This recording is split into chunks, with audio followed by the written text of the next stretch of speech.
اچھا، اب اسی کے ساتھ ساتھ ایک اہم بات یہ بھی سمجھنی چاہیے کہ مال تجارت کس کو کہتے ہیں. جب ہم کہتے ہیں نا کہ مال تجارت پر زکوٰۃ فرض ہوتی ہے، تو مال تجارت میں دو بنیادی شرطیں، اس کی ڈیفینیشن، اس کی تعریف. مال تجارت کی تعریف یہ ہے کہ جو آپ نے خریدا ہو اور خریدتے وقت آپ کی نیت ہو آگے بیچنے کی. جیسے کاروباری آدمی ہے، کوئی دکان ہے کسی کی، وہ دکان میں جو چیز لاتا ہے وہ اسی لیے لاتا ہے کہ میں آگے بیچوں گا. کسی کا پراپرٹی کا کاروبار ہے، وہ پراپرٹی خرید رہا ہے اور اس نیت سے خرید رہا ہے کہ مجھے یہ میں نے آگے بیچنی ہے. کوئی گاڑی خریدتا ہے، اس کا شو روم ہے اور اس لیے گاڑیاں خریدتا ہے کہ یہ خرید رہا ہوں آگے بیچنی ہے. یہ جو گاڑی ہے، یہ جو پراپرٹی ہے، جو بھی چیز ہے، یہ مال تجارت کہلاتا ہے. تو پہلی شرط ہے کہ خریدتے وقت آپ کی نیت ہو کہ میں نے اس کو آگے بیچنا ہے. اگر خریدتے وقت آپ کی نیت نہیں تھی آگے بیچنے کی، تو ایسی صورت میں وہ مال تجارت نہیں کہلائے گا. مثال کے طور پر آپ نے خریدتے وقت گھر خریدا آپ نے اور آپ کی نیت تھی کہ میں نے اس میں رہنا ہے. اب 1 سال آپ کے پاس وہ گھر رہا تو آپ کو سمجھ نہیں آیا، آپ نے کہا اس کو میں بیچ دیتا ہوں. تو اب جو آپ کی نیت چینج ہوئی ہے بیچنے کی، تو اس محض نیت چینج ہونے سے آپ پہ زکوٰۃ فرض نہیں ہوگی. ہاں، جب آپ اس گھر کو بیچ دیں گے تو پھر آپ کے پاس جو کیش جو اماؤنٹ آئے گی اس پر زکوٰۃ فرض ہو جائے گی. تو پہلی شرط کہ خریدتے وقت نیت ہو آگے بیچنے کی.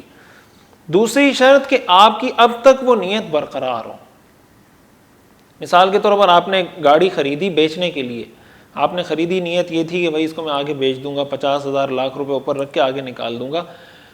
بعد میں آپ نے کہا کہ نہیں، بس اس کو میں اپنے ذاتی استعمال میں رکھ لیتا ہوں.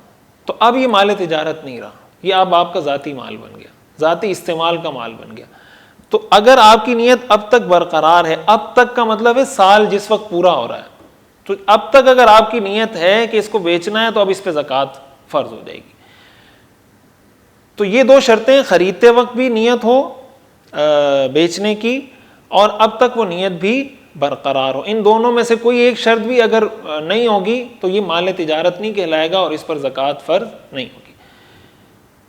اسی کی روشنی میں آپ بہت آسانی کے ساتھ یہ بات سمجھ سکتے ہیں کہ اگر ایک کمپنی ہے، اس کمپنی نے اپنے ملازمین کے لیے گاڑیاں خریدی ہیں ملازمین کو دینے کے لیے، تو وہ گاڑیاں ان پر کمپنی کو زکوٰۃ نہیں دینی ہوگی، اس لیے کہ یہ گاڑیاں کمپنی نے اس لیے نہیں خریدی کہ اس کو وہ آگے بیچے گی، بلکہ اپنے ملازمین کو دینے کے لیے خریدی ہیں.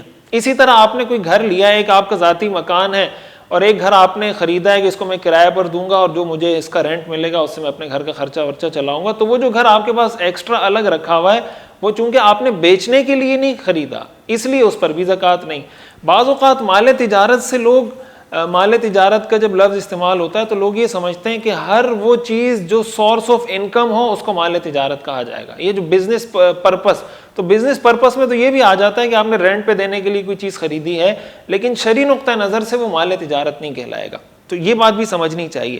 اسی طرح کسی کا کارخانہ ہے، کوئی فیکٹری ہے، کوئی مل ہے، تو اس میں جو مشینیں لگی ہوئی ہیں، وہ مشینیں آپ نے بیچنے کے لیے نہیں خریدی، وہ مشینیں آپ نے اس لیے خریدی ہیں کہ آپ اس کو استعمال کر کے کپڑا بنائیں گے یا جو بھی آپ کی پروڈکشن ہے وہ آپ کریں گے.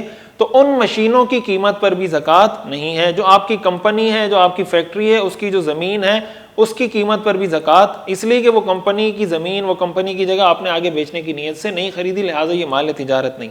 ہاں، جو آپ کے پاس را مٹیریل ہے، جو آپ کے پاس انڈر پروڈکشن مٹیریل ہے، جو آپ کے پاس فنش پروڈکٹ ہے، تو خام مال پر بھی زکوٰۃ ہے جو آپ کا را مٹیریل ہے. مثلا آپ نے روئی خریدی ہے کپڑا بنانے کے لیے، یا آپ نے کوئی اور چیز خریدی ہے، اس سے پلاسٹک کی کچھ چیزیں خریدی ہیں، اس سے آپ نے مختلف چیزیں بنانی ہیں، تو را مٹیریل پر بھی آپ کو زکوٰۃ دینی ہوگی. انڈر پروڈکشن جو آپ کا مال ہے اس پر بھی زکوٰۃ ہوگی. جو فنش آپ کے پاس آئٹم پروڈکٹس پڑی ہوئی ہیں اس پر بھی آپ کو زکوٰۃ دینی پڑے گی، اس لیے کہ یہ ساری چیزیں مال تجارت ہیں. یعنی خام مال آپ نے اس لیے خریدا کہ آپ اس کی پروڈکشن کر کے آپ اس کو آگے سیل کریں گے، تو یہ مال تجارت ہے. ان ساری چیزوں پر آپ کو زکوٰۃ دینی ہوگی.